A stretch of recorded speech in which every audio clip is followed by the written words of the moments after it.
think I hear you reluctant to find a larger meaning here. Is that correct? Well, I mean, we've been really careful to understand what the motivation is of this murder, and we're working really closely with law enforcement on that. But clearly, we're concerned, as I think as the rest of America, about the increased sort of hateful rhetoric and harassment and intimidation of both doctors and women who are both providing health care and getting health care in America. It's really un-American. It's been hard to see the kind of dehumanization of both healthcare providers and, of course, women who are simply looking for health care. Do you see this shooting then as part of a larger pattern?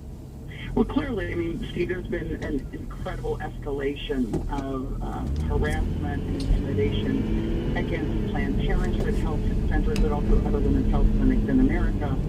I think that, you know, the latest report I saw is that since 2010, there's been a doubling of these kinds of activities. So we take it extremely seriously, and of course, the health care and safety of our patients and our employees is our biggest concern. Now, as you know, numerous reports have said the suspect in a rambling interview made many remarks, including a remark something about baby parts, which inevitably will bring to mind this controversy over 3 Planned Parenthood affiliates that have provided fetal tissue for research. There was a sting video that's been much disputed and debated.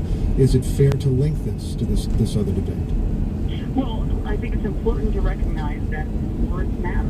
And when you use this kind of hateful rhetoric, whether you're a politician or whether you're in elective office or whether you're an opposition group, this kind of rhetoric towards doctors and women seeking health care has real impact. And I think folks should think carefully about what they say and how they treat women and women's ability to access care in America.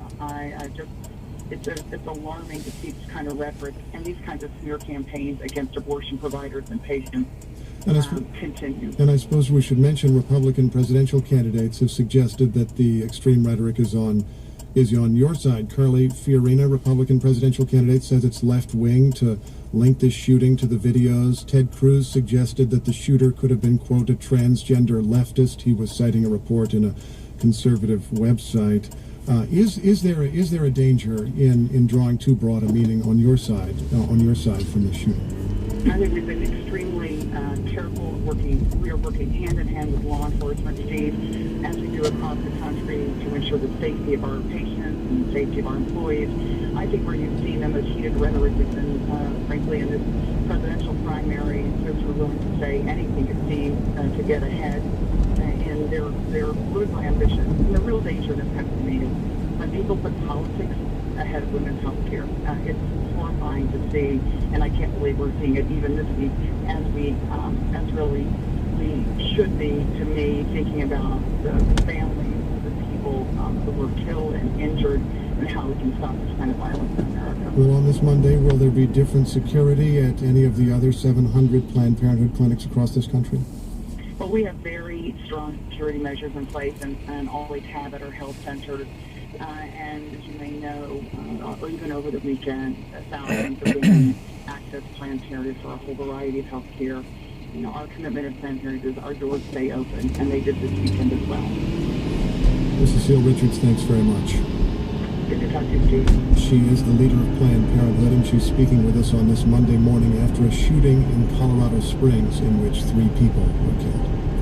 The tragedy in Colorado, along with everything else at this moment in our history, obviously has political implications as well as practical ones. Here to talk about all that, as she does most Mondays, is Cokie Roberts. Good morning, Cokie. Hi, Linda. So, as we might expect, the various candidates for president have reacted quite differently to this awful event. Is it likely to make a difference in their campaigns? Probably not, because the voters know where the parties stand, both on the issue of Planned Parenthood and on the issue of guns, which of course does come up after one of these awful events. But Hillary Clinton last night did take the moment to give a very strong endorsement of Planned Parenthood at an event in New Hampshire. And she has talked a lot in this campaign about guns and gun control, and I think she's going to continue to do that. She's even suggested a gun buyback program might be a good idea. It's been a way of separating herself from Bernie Sanders, who's somewhat to the right of her on the issue of guns, and a way of appealing to women voters on both of those issues.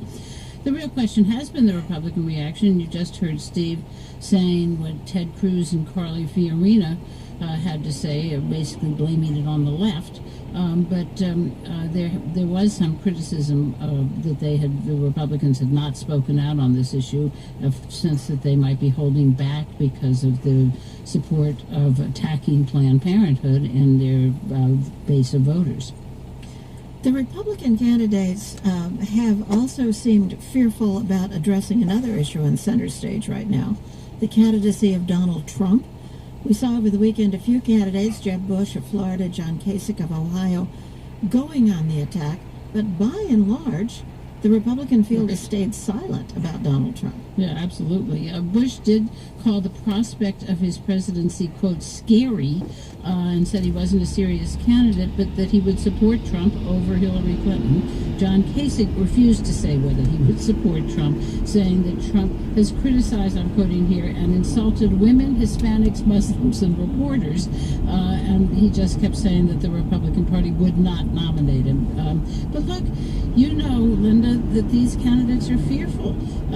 Think Rick Perry, think Bobby Jindal. They were both critical of Trump, and they have completely disappeared from the presidential contest. Now, they had other problems as well, but it certainly gives the rest of the field a great deal of pause in going after Trump, who seems to, you know, he does insult everyone, and they're worried he might insult them as well. So what do you think, though, is actually going on? Generally speaking, candidates and their supporters do not hesitate to go after the frontrunner, especially as in this case he has a big negative rating for voters. Yeah, absolutely, as you and I have seen over many, many years. But I think some of it really is worrying about the bully factor, that Trump is like the big playground bully who will just go after you, and that they're fearful that he will go after them. And clearly the facts don't matter.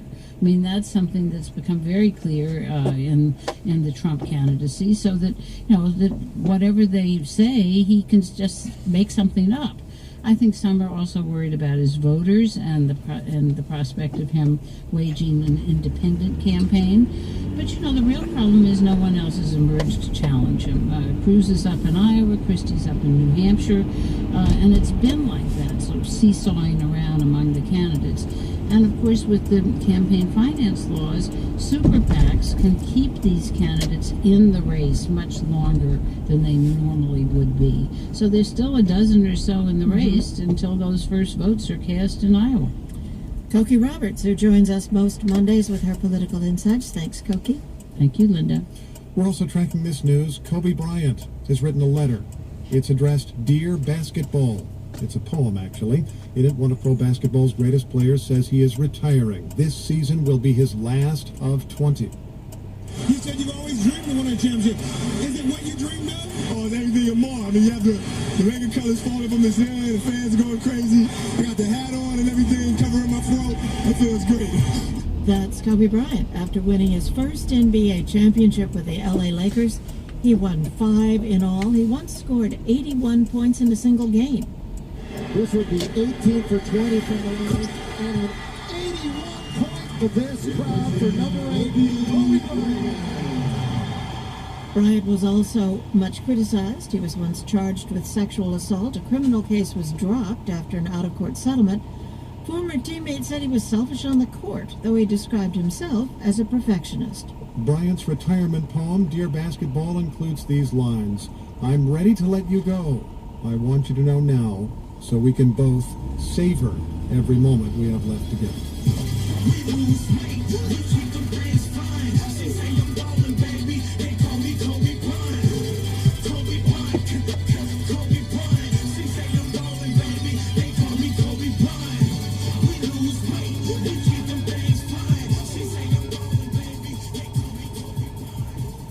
You're listening to Morning Edition from NPR News.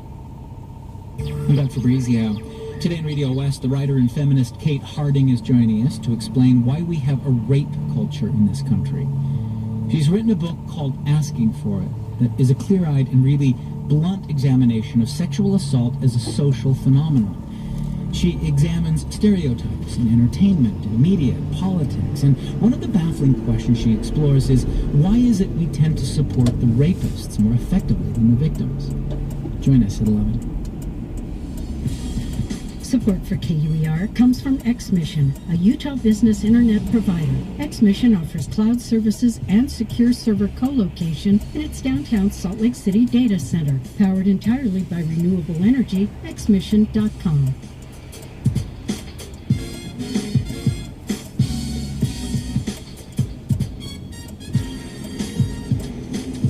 Thank you for listening. 23 degrees in Salt Lake City. This is NPR Utah KUER. From NPR News in Washington, I'm Dave Mattingly. Security forces are on high alert on the streets of Paris today with the UN Climate Conference now underway. President Obama is among nearly 150 world leaders at the talks, less than 3 weeks after terror attacks claimed by ISIS killed 130 people in the French capital. NPR's Peter Kenyon says getting around Paris is not easy. Roads are closed, police patrols are widespread, and there's a low tolerance for agitation. Sunday, a small group of activists confronted police at a main Paris square, and the response was tear gas and mass arrests. Authorities say they respect the right of peaceful environmentalists to press for climate action, but they also say all marches and rallies are banned. President Obama praised French leaders for going ahead with the UN summit, calling it an act of defiance. A panel of judges in Israel has convicted 2 Israeli teens for the burning death of a Palestinian teenager last year. NPR's Emily Harris says a ruling on the accused adult ringleader is on hold.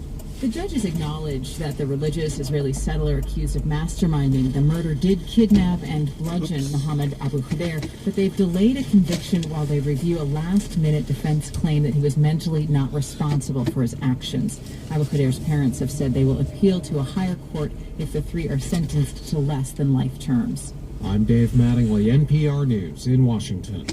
From KUER News in Salt Lake City, I'm Bob Nelson, in for